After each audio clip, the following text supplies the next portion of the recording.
ಸುಕ್ಷೇತ್ರ ಹಾರೂಗೇರೆಯ 42ನೇ ವೇದಾಂತ ಪರಿಷತ್ತಿನ ಎಲ್ಲ ಕಾರ್ಯಕ್ರಮಗಳ ದಿವ್ಯ ಸನ್ನಿಧಾನ ಸ್ಥಾನದಲ್ಲಿ ವಿರಾಜಮಾನರಾದ ಸಾಧು ಚಕ್ರವರ್ತಿ ಪಂಚಮಠಾಧೀಶ ನಿರಾಬಾರಿ ದೇಶಿಕೋತ್ತಮರಾದ ಇಂಚಲದ ಪೂಜ್ಯ ಗುರುದೇವರ ಚರಣಾರವಿಂದಗಳಿಗೆ ಅನಂತ ಕೋಟಿ ಭಕ್ತಿಯ ದೀರ್ಘದಂಡ ನಮಸ್ಕಾರಗಳನ್ನು ಸಲ್ಲಿಸಿ,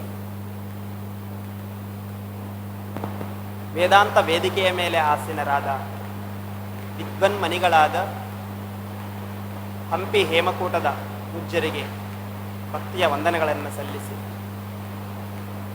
ಇಂಚಲದ ಪೂರ್ಣಾನಂದ ಭಾರತೀ ಸ್ವಾಮೀಜಿಯವರನ್ನೇ ಮೊದಲುಗೊಂಡು ಎಲ್ಲ ಪರಮಪೂಜ್ಯರ ಪಾದಾರವಿಂದಗಳಿಗೆ ನಮಿಸಿ, ಮಾತಾಜಿಯವರಿಗೆ ವಂದಿಸಿ, ಈ ಕಾರ್ಯಕ್ರಮದಲ್ಲಿ ಭಾಗಿಯಾಗಿರ್ತಕ್ಕಂತಹ ಆತ್ಮಸ್ವರೂಪರೇ ನಮಗೆಲ್ಲರಿಗೂ ಅನಂತ ಶರಣಾರ್ಥಿಗಳು.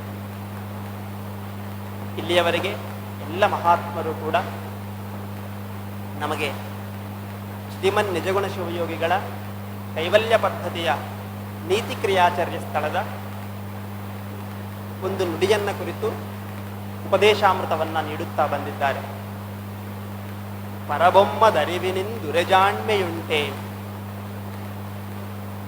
ಪರಬ್ರಹ್ಮನ ಆತ್ಮನ ಯಥಾರ್ಥ ಜ್ಞಾನಕ್ಕಿಂತಲೂ ಕೂಡ ಶ್ರೇಷ್ಠವಾದ ನಿಜವಾದ ಜಾಣತನ ಮತ್ತೊಂದು ಇಲ್ಲ.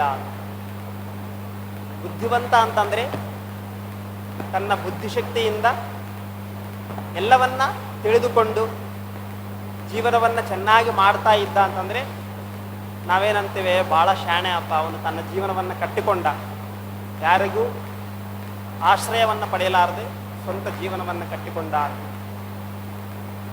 ಆದರೆ ನಾವು ಲೌಕಿಕ ವಿದ್ಯೆಗಳನ್ನು ಅಭ್ಯಾಸ ಮಾಡಿ ಉದ್ಯೋಗ, ವ್ಯಾಪಾರ, ಮನೆ ಕಟ್ಟುವುದು ಇತ್ಯಾದಿ ಎಲ್ಲವನ್ನ ಪಡೆಯುವುದು ಸಾಮಾನ್ಯ ಶಾಣೆತನ. ಆದರೆ ನಿಜವಾದ ವಿದ್ಯೆ ಯಾವುದಂತಂದ್ರೆ ಶಾಸ್ತ್ರ ಹೇಳ್ತದ, ಆಧ್ಯಾತ್ಮ ವಿದ್ಯಾ ವಿದ್ಯಾನಾಂ. ನಿಜವಾದ ವಿದ್ಯೆ, ವಿದ್ಯೆ ಅಂದ್ರೆ ಜ್ಞಾನ ಅಂತರ್ಥ. ನಿಜವಾದ ಜ್ಞಾನ ಯಾವುದಂತಂದ್ರೆ ಆಧ್ಯಾತ್ಮಿಕ ಜ್ಞಾನವೇ ನಿಜವಾದ ಜ್ಞಾನ ಅಂತ. ಮತ್ತೆ ಅಧ್ಯಾತ್ಮ ಅಂದ್ರೆ ಏನಪ್ಪ ಅಂದ್ರೆ ಶಾಸ್ತ್ರ ಹೇಳ್ತದ, ಆತ್ಮಾನಂ ಅಧಿಕೃತ್ಯ ಯಹ ವರ್ತತೆ ಸಹ ಆಧ್ಯಾತ್ಮ ಅಂತಂದ್ರೆ ಆ ಆಧ್ಯಾತ್ಮ ವಿದ್ಯೆ ಆತ್ಮನನ್ನ ಕುರಿತು. ಆತ್ಮ ಅಂತಂದ್ರೆ ಆ ಪರಬ್ರಹ್ಮ ಸ್ವರೂಪವೇ. ಆ ಪರಬ್ರಹ್ಮವೇ ಏನಪ್ಪಾ ಅಂತಂದ್ರೆ ತತ್ಸೃಷ್ಟ್ವಾ ತದೇವಾನುಪ್ರಾವಿಶತು ಅಂತ ಶ್ರುತಿ ಹೇಳಿದ ಹಾಗೆ ಆ ಪರಬ್ರಹ್ಮ ಸ್ವರೂಪ ಏನಪ್ಪಾ ಅಂತಂದ್ರೆ ನಮ್ಮ ಶರೀರದಲ್ಲಿ ವ್ಯಾಪಕವಾಗಿರ್ತಕ್ಕಂಥ ಚೈತನ್ಯವೇ ಆ ಪರಬ್ರಹ್ಮ. ಯತ್ ಸಾಕ್ಷಾತ್ ಅಪರೋಕ್ಷಾತ್ ಬ್ರಹ್ಮ. ಪರೋಕ್ಷವಾಗಿರ್ತಕ್ಕಂತಹ ಬ್ರಹ್ಮ ಏನು ಅಪರೋಕ್ಷವಾಗಿ ಆತ್ಮಸ್ವರೂಪವೇ ಆಗಿದೆ ಆ ಪರಬ್ರಹ್ಮ ಅಂತ. ಆ ಆತ್ಮನನ್ನ ಕುರಿತು, ಪರಬ್ರಹ್ಮವನ್ನು ಕುರಿತು ಹೇಳುವಂಥ ವಿದ್ಯೆ ಯಾವುದಿದೆಯೋ ಅದು ಆಧ್ಯಾತ್ಮ ವಿದ್ಯೆ ಅಂತ. ಅದನ್ನು ಪಡೆಯುವುದೇ ನಿಜವಾದ ವಿದ್ಯೆ, ಅದುವೇ ನಿಜವಾದ ಜ್ಞಾನ. ಅದನ್ನು ಪಡೆಯಲಾರದೆ ಹೊರಗಿನ ಎಷ್ಟೇ ವಿದ್ಯೆಗಳನ್ನು ನೀನು ಕಲಿತು ನೀನು ಜೀವನವನ್ನು ಕಟ್ಟಿಕೊಂಡರೂ ಕೂಡ ಅದು ಎಲ್ಲವೂ ವ್ಯರ್ಥವೇ. ಆತ್ಮಜ್ಞಾನ ಇಲ್ಲದೆ ಇದ್ದರೆ, ಪರಬ್ರಹ್ಮನ ಜ್ಞಾನ ಇಲ್ಲದೆ ನಿನಗೆ ಉಳಿದ ಲೌಕಿಕದ ಜ್ಞಾನ ಏನೇ ಇದ್ದರೂ ಕೂಡ ಅದು ಎಲ್ಲವೂ ಅಜ್ಞಾನ ಅಂತಲೇ ಅನಿಸಿಕೊಳ್ತವೆ. ಅದಕ್ಕೆ ಅಜ್ಞಾನಂ ಯದತೋನ್ಯಥ ಅಂತ ಹೇಳಿ ಭಗವದ್ಗೀತೆಯಲ್ಲಿ ಪರಮಾತ್ಮ ಹೇಳ್ತಾನೆ, ಅದೆಲ್ಲವೂ ಅಜ್ಞಾನ ಅಂತಲೇ ಹೇಳಿಸ್ಕೊಳ್ತವೆ. ಹೆಂಗಂತಂದ್ರೆ ಈಗ ನೋಡ್ರಿ, ನಮ್ಮ ಮನೆಯಲ್ಲಿ ಅಮ್ಮನವ್ರು ಅಡಿಗೆ ಮಾಡ್ತಾರೆ, ಹೌದಲ್ಲ, ನಮ್ಮ ಮಕ್ಕಳು ಮನೆಯವರು ಚೆನ್ನಾಗಿ ಊಟ ಮಾಡಲಿ ಅಂತ ಹೇಳಿ ಒಳ್ಳೆ ಕಾಯಿ ಪಲ್ಯಗಳು ಮಸಾಲೆಗಳಾಕಿ ಎಲ್ಲ ಪ್ರಸಾದ ಮಾಡ್ಯಾರ. ಅದರಲ್ಲಿ ಉಪ್ಪು ಹಾಕೋದು ಮರ್ತೀವಂದ್ರೆ ಅದು ರುಚಿ ಇರುವುದಿಲ್ಲ.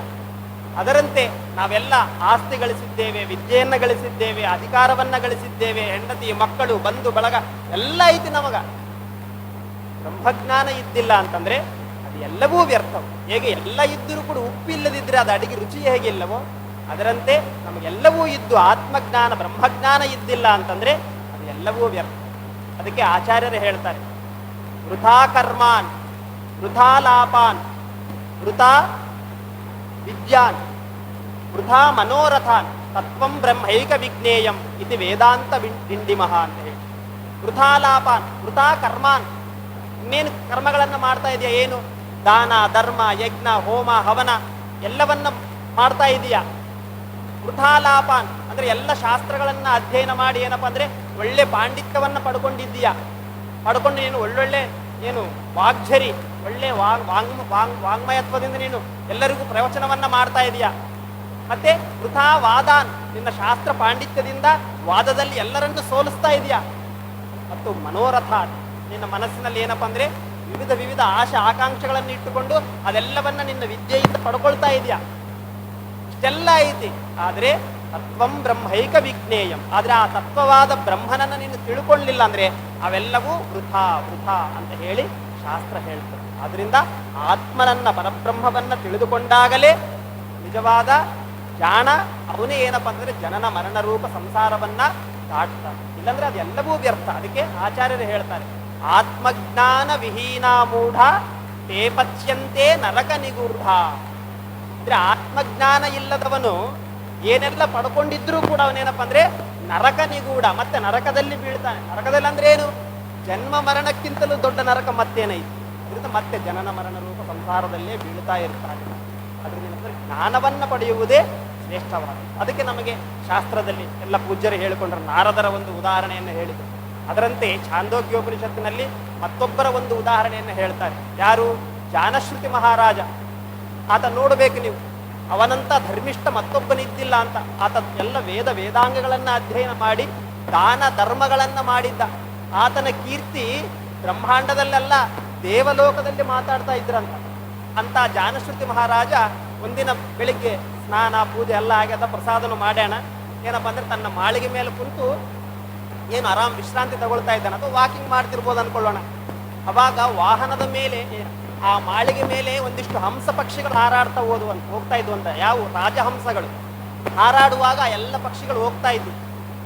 ಹೋಗುವಾಗ ಎಲ್ಲ ಅದರಲ್ಲಿ ಒಂದು ಹಂಸ ಏನಪ್ಪ ಅಂದ್ರೆ ಆ ಒಂದು ಮಾಳಿಗೆ ಮೇಲೆ ಹೋಗುವಾಗ ಆ ಜಾನಶ್ರುತಿ ಮಹಾರಾಜನ ತಲೆಯ ಮೇಲೆ ಹೋಗ್ತಾ ಇತ್ತು. ಅವಾಗ ಎಲ್ಲ ಪಕ್ಷಿಗಳು ಹೇಳ್ತಾವೆ, ಏ ತಡಿ, ಎಲ್ಲಿಗೆ ಹೋಗ್ತಾ ಇದೆಯಾ? ಆತ ಯಾರು? ಜಾನಶ್ರುತಿ ಮಹಾರಾಜ, ಧರ್ಮಿಷ್ಠ, ಎಲ್ಲ ಯಜ್ಞ ಯಾಗಗಳನ್ನ ಮಾಡಿದವನು. ಅಂಥವನ ತಲೆ ಮೇಲೆ ಆದು ಹೋಗ್ತೀಯಾ? ಸರಿ, ದೂರ ಹೋಗೋಣ ಅಂತ ಹೇಳ್ತಾನೆ. ಅಂತ ಹೇಳಿದ್ರೆ ಏನು ಆತನ ದೊಡ್ಡತನ ಅಂದರೆ, ಆತನ ಕೀರ್ತಿ ದೇವಲೋಕಕ್ಕೂ ಹರಡಿದೆ ಅಂತಂದ್ರೆ ಆತ ಎಂಥವನಾತ. ಇಷ್ಟೆಲ್ಲ ಪಡೆದಿರಬಹುದು, ಆದ್ರೆ ಆತನಿಗೆ ಜ್ಞಾನ ಇಲ್ಲ. ರೈಕ್ವನ ಮುಂದೆ ಈತ ಏನೂ ಅಲ್ಲ ಅಂತ ಹೇಳಿ ಆ ಹಂಸ ಪಕ್ಷ ಹಂಗೆ ಹೋಗ್ಬಿಡ್ತದೆ. ಅವಾಗ ಜಾನಶ್ರುತಿ ಮಹಾರಾಜ ಈ ಮಾತನ್ನ ಕೇಳ್ತಾನ, ಯಾರಿರ್ಬೋದು ಈ ರೈಕ್ವ ಅಂತ ಹೇಳಿ ಎಲ್ಲ ಹುಡುಕಿಸಿ, ಆ ರಾಜ್ಯದಲ್ಲಿ ಹುಡುಕಿಸಿ ಆ ರೈಕ್ವ ಆತ ಯಾರಪ್ಪ ಅಂದ್ರೆ ಸಾಮಾನ್ಯ ಮನುಷ್ಯ, ಉಡಲು ಬಟ್ಟೆನೂ ಇಲ್ಲದಂತಹ ಮನುಷ್ಯ ಆತ. ಏನಪ್ಪ ಅಂದ್ರೆ ಒಂದು ಬಂಡಿಯನ್ನ ನಡೆಸಿಕೊಂಡು ವ್ಯಾಪಾರ ಮಾಡುವಂಥವ್ರು. ಆದ್ರೆ ಆತ ಬ್ರಹ್ಮಜ್ಞಾನಿ. ಆತನಿಗೆ ಶಿಷ್ಯನಾಗಿ ಆತನ ಹತ್ತಿರ ಜ್ಞಾನವನ್ನ ಪಡೆದುಕೊಂಡ ಅಂತ ನಮಗೆ ಛಾಂದೋಗ್ಯೋಪನಿಷತ್ತಿನಲ್ಲಿ ಹೇಳ್ತಾರೆ. ಅದರಿಂದ ನೀನು ಯಜ್ಞ ಯಾಗವನ್ನ ಮಾಡಿ ನಿನ್ನ ಕೀರ್ತಿ ದೇವಲೋಕದಲ್ಲಿ ಇದ್ದರೂ ಕೂಡ ನಿನಗೆ ಬ್ರಹ್ಮಜ್ಞಾನ ಇದ್ದಿಲ್ಲ, ಆತ್ಮಜ್ಞಾನ ಇದ್ದಿಲ್ಲ ಅಂತಂದ್ರೆ ನಾವು ಜಾಣರು ಅನಿಸಿಕೊಳ್ಳುವುದಿಲ್ಲ. ಅದರಿಂದ ಪರಬೊಮ್ಮ ದರಿವಿನಿಂದು ಜಾಣ್ಮೆಯುಂಟೆ ಅಂದ್ರೆ ಪರಬ್ರಹ್ಮದ ಜ್ಞಾನಕ್ಕಿಂತಲೂ ಕೂಡ ದೊಡ್ಡ ಜಾಣತನ ಮತ್ತೊಂದು ಇಲ್ಲ. ಅದಕ್ಕೆ ಶ್ರುತಿ ಹೇಳ್ತದ, ತಮೇ ವೈಕಂ ಜಾನಥ ಆತ್ಮಾನಂ ಅನ್ಯೋ ವಾಚಾ ವಿಮುಂಚತ ಅಮೃತಸ್ಯೈಷ ಸೇತು. ತಮೇ ವೈಕಂ ಜಾನಥ, ಅಪ್ಪ ನೀನು ಲೋಕದ ಭೌತಿಕ ವಿಷಯಗಳನ್ನ ಏನಂತಾರಲ್ಲ ಅವೆಲ್ಲವನ್ನ ತಿಳಿಯೋದನ್ನ ಮಾಡಬೇಡ. ಏಕಂ ಜಾನಥ, ಒಂದನ್ನೇ ತಿಳಿದುಕೋ. ಅದು ಯಾವುದಂದ್ರೆ ಆತ್ಮಾನಂ, ಆತ್ಮನನ್ನು ತಿಳಿದುಕೋ, ಪರಬ್ರಹ್ಮನನ್ನ ತಿಳಿದುಕೋ. ಏನಾಗ್ತದ? ಅದಕ್ಕೆ ಅನ್ಯೋ ವಾಚೋ ವಿಮುಂಚತ, ಉಳಿದ ವಿಷಯಗಳನ್ನ ಬಿಟ್ಟು ಬಿಡು ನೀನು. ಯಾಕಂದ್ರೆ ಅಮೃತಸ್ಯೈಷ ಸೇತು, ಆ ಆತ್ಮಜ್ಞಾನ ಏನಿದೆ ಅಲ್ಲ ಅದು ನಿನಗೆ ಅಮೃತತ್ವವನ್ನ ಕೊಡುತ್ತದ. ಅಂದ್ರೆ ಮತ್ತೆ ಜನ್ಮ ಮರಣ ಅನ್ನುವಂತಹದ್ದು ಇಲ್ಲದಂತಹ ಶಾಶ್ವತವಾದ ಮೋಕ್ಷವನ್ನ ಕೊಡುವಂತಹದ್ದು. ಅದಕ್ಕೆ ಅದನ್ನೇ ನೀನು ಪಡೆದುಕೋ ಅಂತ ಶ್ರುತಿಗಳು ಶಾಸ್ತ್ರಗಳು ಹೇಳ್ತಾ ಇದ್ದಾರೆ. ಅದರಿಂದ ನೀನು ಏನೆಲ್ಲ ಮಾಡಿದರೂ ಕೂಡ ಆತ್ಮಜ್ಞಾನ ಇದ್ದಿಲ್ಲ ಅಂತಂದ್ರೆ ಅದೆಲ್ಲವೂ ವ್ಯರ್ಥವು. ಅದಕ್ಕೆ ಆಚಾರ್ಯರು ಕೂಡ ಹೇಳ್ತಾರೆ, ಕುರುತೆ ಗಂಗಾ ಸಾಗರ ಗಮನಂ ವ್ರತ ಪರಿಪಾಲನ ಮಥವಾದಾನಂ ಜ್ಞಾನವಿಹೀನೆ ಸರ್ವಮತೇನ ಮುಕ್ತಿರ್ನಭವತಿ ಜನ್ಮಶತೇನ. ಕುರುತೆ ಗಂಗಾ ಸಾಗರ ಗಮನಂ, ನೀನು ಗಂಗಾ ಸಾಗರ, ಅಯೋಧ್ಯ, ಕಾಶಿ, ವಾರಣಾಸಿ ಎಲ್ಲ ಕಡೆ ತೀರ್ಥಯಾತ್ರೆ ಮಾಡು, ವ್ರತಗಳನ್ನ ಮಾಡು. ಸತ್ಯನಾರಾಯಣ ವ್ರತ, ಕಾರ್ತೀಕ ವ್ರತ, ಏಕಾದಶಿ ವ್ರತ ಎಲ್ಲ ಮಾಡ್ತೀಯ, ದಾನ ಧರ್ಮ ಮಾಡ್ತೀಯ. ಆದ್ರೆ ಜ್ಞಾನವಿಹೀನೆ, ನಿನಗೆ ಆತ್ಮಜ್ಞಾನ ಇದ್ದಿಲ್ಲ, ಬ್ರಹ್ಮಜ್ಞಾನ ಇದ್ದಿಲ್ಲ ಅಂತಂದ್ರೆ ಅದು ಎಲ್ಲವೂ ವ್ಯರ್ಥ ಅಂತ ಹೇಳಿಸ್ಕೊಳ್ತದ. ಅಂಥವನಿಗೆ ಏನಪ್ಪ ಅಂದ್ರೆ ಮುಕ್ತಿರ್ನಭವತಿ ಜನ್ಮಶತೇನ, ಎಷ್ಟೇ ನೂರಾರು ಜನ್ಮಗಳು, ಕೋಟಿ ಕೋಟಿ ಜನ್ಮಗಳು ಎತ್ತಿದರೂ ಕೂಡ ಆತನಿಗೆ ಮೋಕ್ಷ ಆಗುವುದಿಲ್ಲ ಅಂತ ಹೇಳಿ ನಮಗೆ ಶಾಸ್ತ್ರಗಳು ಹೇಳ್ತವೆ. ಆದ್ರಿಂದ ಅಂತ ಬ್ರಹ್ಮಜ್ಞಾನವನ್ನ, ಆತ್ಮಜ್ಞಾನವನ್ನ ಪಡೆದು ನಾವೆಲ್ಲರೂ ಧನ್ಯರಾಗೋಣ ಅಂತ ಹೇಳ್ತಾ, ಅಂತ ಜ್ಞಾನವು ನಮಗೆ ದೊರೆಯುವುದು ಸತ್ಸಂಗದಲ್ಲಿ, ಸದ್ಗುರುಗಳ ಆಶ್ರಯದಲ್ಲಿ. ಅದರಿಂದ ನಾವೆಲ್ಲರೂ ಶ್ರೋತ್ರಿಯ ಬ್ರಹ್ಮನಿಷ್ಠರಾದ ಆ ಗುರುಗಳನ್ನು ಆಶ್ರಯಿಸಿ ಆ ಬ್ರಹ್ಮಜ್ಞಾನವನ್ನು ಪಡೆಕೊಂಡು ನಾವೆಲ್ಲರೂ ನಿಜವಾದ ಜಾಣರು, ಬುದ್ಧಿವಂತರಾಗೋಣ ಅಂತ ಹೇಳ್ತಾ, ಅಂಥ ಬುದ್ಧಿಯನ್ನು ಆ ಗುರುದೇವರು ನಮ್ಮೆಲ್ಲರಿಗೂ ಕೊಟ್ಟು ಕರುಣಿಸಲಿ ಅಂತ ಹೇಳ್ತಾ ನನ್ನ ಎರಡು ಮಾತುಗಳಿಗೆ ವಿರಾಮವನ್ನು ಹೇಳ್ತೇನೆ. ಹರಿ ಓಂ ತತ್ಸತ್.